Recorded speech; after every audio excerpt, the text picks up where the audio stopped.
નમસ્કાર સાથી મિત્રો, એક્ઝામ સાથી ચેનલમાં આપ સૌનું હાર્દિક સ્વાગત છે। કચ્છ જિલ્લામાં વિદ્યા સહાયકની જે સ્પેશિયલ ભરતી ધોરણ 6 થી 8 ગુજરાતી માધ્યમમાં ગણિત વિજ્ઞાનની ચાલી રહી છે, તો એ ગણિત વિજ્ઞાનના ઉમેદવારોને મહત્વની સૂચનાઓ આવી છે। તો કચ્છ જિલ્લામાં વિદ્યા સહાયકની જે ભરતી છે એમાં ગણિત વિજ્ઞાનના જે પણ ઉમેદવારો હતા એમની જિલ્લા પસંદગી થઈ ગઈ છે, એટલે કે 27મી નવેમ્બર 2025 થી 1લી જાન્યુઆરી 2026 વચ્ચે જિલ્લા પસંદગી કરેલી છે। તો હવે આ જે ઉમેદવારો જિલ્લા પસંદગી કરી છે એ ઉમેદવારોને શાળા એટલે કે સ્થળ પસંદગી આવી ગઈ છે અને નિમણૂક પ્રક્રિયા જે છે એની કામગીરી ચાલુ થઈ રહી છે। તો આ જે તમામ ઉમેદવારો છે એમને બિનચૂક હાજર રહેવા માટે શાળા પસંદગી માટે બોલાવેલા છે। તો આ ઉમેદવારો ગણિત વિજ્ઞાનના વિષય જે ધોરણ 6 થી 8 છે, તો ધોરણ 6 થી 8ના ગણિત વિજ્ઞાનના ઉમેદવારોને તારીખ 22મી જાન્યુઆરી 2026ના રોજ સવારે 9 વાગે બોલાવ્યા છે। તો ખાસ 22મી જાન્યુઆરી 2026ની તારીખ યાદ રાખજો, સમય છે 9 વાગ્યાનો। તો ત્યાં કામગીરી શું થશે, તો ડોક્યુમેન્ટની ચકાસણી થશે, સાથે શાળા એટલે કે સ્થળ પસંદગી થશે અને તમને નિમણૂક હુકમ છે એ પણ આપવામાં આવશે। તો આટલી કામગીરી ત્યાં કરવાની થાય છે। જે આનું સ્થળ છે એ પણ ખાસ યાદ રાખી લેજો। તો માધાપર મોડેલ સ્કૂલ જે માધાપર ગામમાં આવી છે, તાલુકો ભુજ, જિલ્લો કચ્છ। તો આ માધાપુર મોડેલ સ્કૂલમાં સ્થળ પસંદગીની કામગીરી કરવામાં આવશે। હવે ઉપર જણાવેલ તારીખ, સમય અને સ્થળે જિલ્લા પસંદગી કરનાર ઉમેદવારો બિનચૂક હાજર રહેવાનું રહેશે। જો તેઓ ઉપસ્થિત નહીં રહે તો ત્યાર પછીના દિવસે શાળા પસંદગી માટે કોઈ પણ પ્રકારનો એમનો હક દાવો રહેશે નહીં। તો આ રીતે તમારે ચોક્કસ હાજરી આપવાની છે। તો જે પણ ધોરણ 6 થી 8ના ઉમેદવારો છે એમના માટે શાળા પસંદગીની જે કામગીરી છે પૂર્ણ થશે, સાથે જે ઓર્ડર છે એ જનરલ કેટેગરીના ઉમેદવારોને મળી જશે। તે ઉપરાંત ઈડબ્લ્યુએસ કેટેગરીના ઉમેદવારોને પણ મળી જશે અને જે ઓબીસી કેટેગરીના ઉમેદવારો છે, ઉપરાંત એસટી કેટેગરીના ઉમેદવારો છે અને એસસી કેટેગરીના ઉમેદવારો છે, તો આમની જે જાતિની ખરાઈની કામગીરી છે એ અલગ અલગ લેવલે થતી હોય છે, એટલે કે એમાં સમય લાગતો હોય છે।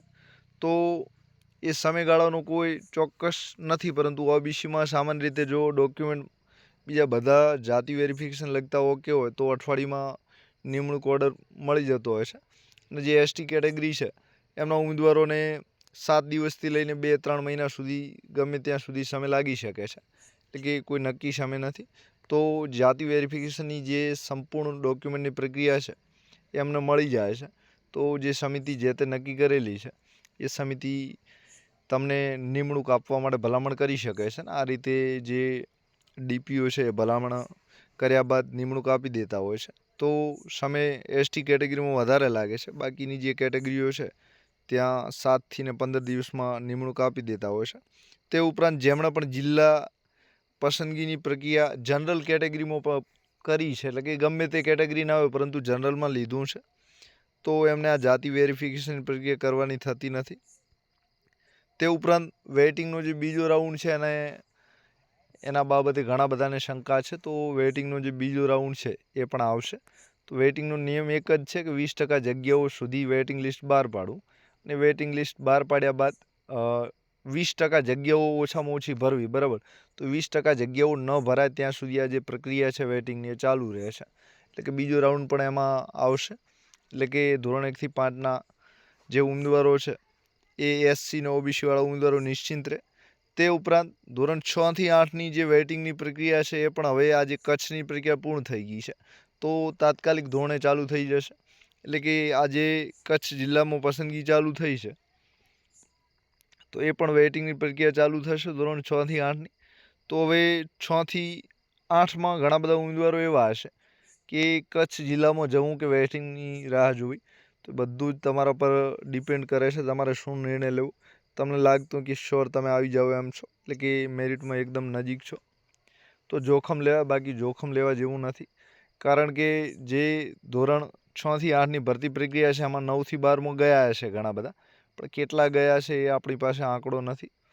તો આ રીતની સિસ્ટમ છે। સાથે તમે અહીં કચ્છમાં લઈ લ્યો છો તો તમારે જે 3,26,000નો બોન્ડ થશે, એટલે એટલે કે 1 મહિનાનો પગાર અને 3 લાખ બીજા જે છે તે. તો આ રીતની પ્રક્રિયા છે. હવે આના સિવાય બીજો કોઈ છુટકારો તમારી પાસે છે નહીં, પરંતુ તમને લાગતું હોય કે તમે શ્યોર આવી શકો તેમ છો, તો તમારે જોખમ લેવા, બાકી જોખમ ન લેવાય. એ બધું તમારા પર ડિપેન્ડ કરે છે. તમારે કેવા ટાઈપની નિર્ણય શક્તિ છે, કેટલા મનથી મજબૂત છો, તો એ રીતે તમે તમારી રીતે ડિસાઈડ કરી શકો છો. તો વેઇટિંગ જે છે એ 20% દરેક લેવલે આવવાનું જ છે, અને જે જગ્યાઓ બાકી રહી છે એ જગ્યાઓ પણ હવે ભરાશે. તે ઉપરાંત જે પ્રક્રિયા 11-12 છે એમાં પણ પ્રક્રિયાની કામગીરી છે ચાલુ છે, સાથે ગ્રાન્ટેડ શાળાઓનું પણ આવી ગયું છે. તો આ રીતે એ પ્રક્રિયા પણ ચાલુ છે. તો જે વેઇટિંગની કામગીરી છે એ ચાલુ છે અત્યારે. સાથે ટેટનું રિઝલ્ટ છે એ હજુ આવ્યું નથી, તો રિઝલ્ટ પણ આવવાની તૈયારી છે. તો આ પ્રક્રિયાઓ છે. સાથે જે જ્ઞાન સહાયકની કામગીરી છે એમાં પણ સુધારો થવાની શક્યતા છે. તો ઉંમરમાં ને એમાં સુધારો થઈ શકે છે. એ ઉપરાંત જે જ્ઞાન સહાયકની કામગીરી છે એ ઓર્ડર અત્યારે જે આ પ્રક્રિયાઓ છે બદલીની, આ જે પ્રક્રિયા પૂર્ણ થઈ છે, તો બદલીની પ્રક્રિયા પૂર્ણ થયા બાદ હવે 26મી જાન્યુઆરી બાદ આપે છે કે આજે નવા વિદ્યા સહાયકોની નિમણૂક આપવાની ચાલુ છે. તો વિદ્યા સહાયક નિમણૂકને અને જ્ઞાન સહાયકને કાંઈ લેવા દેવા નથી. એટલે કે એ વધારે મેટર કરે એમ નથી, કારણ કે મોટા ભાગના વિદ્યા સહાયકોની જે પસંદગી આપવાની તે આપી દીધી છે. હવે માત્ર વેઇટિંગવાળા બાકી રહ્યા છે. તો ખાસ તો બદલીના લીધે જ જ્ઞાન સહાયકની પ્રક્રિયા અટકી છે. તો એ પ્રક્રિયા પણ હવે તાત્કાલિક ધોરણે ચાલુ થઈ જશે. તો જોઈએ ક્યારે ચાલુ થાય છે. તો આપ સૌનો આભાર. એક્ઝામ સાથી ચેનલ સબસ્ક્રાઈબ ન કરી તો કરી લો. મનમાં કોઈ પ્રશ્ન હોય તો કોમેન્ટ અચૂક કરી શકો છો. સાથે વેઇટિંગ જે છે એમાં મેરિટમાં કેટલો ફરક પડી શકે છે, તો 0.10થી લઈને 0.25 સુધીનો વેઇટિંગમાં ફરક પડશે. એટલે કે ઝાઝો ફરક નહીં પડે મેરિટમાં. તો આટલું મેરિટ નીચું રહી શકે છે. તો ફરી એક વખત આપ સૌનો આભાર. Thank you very much.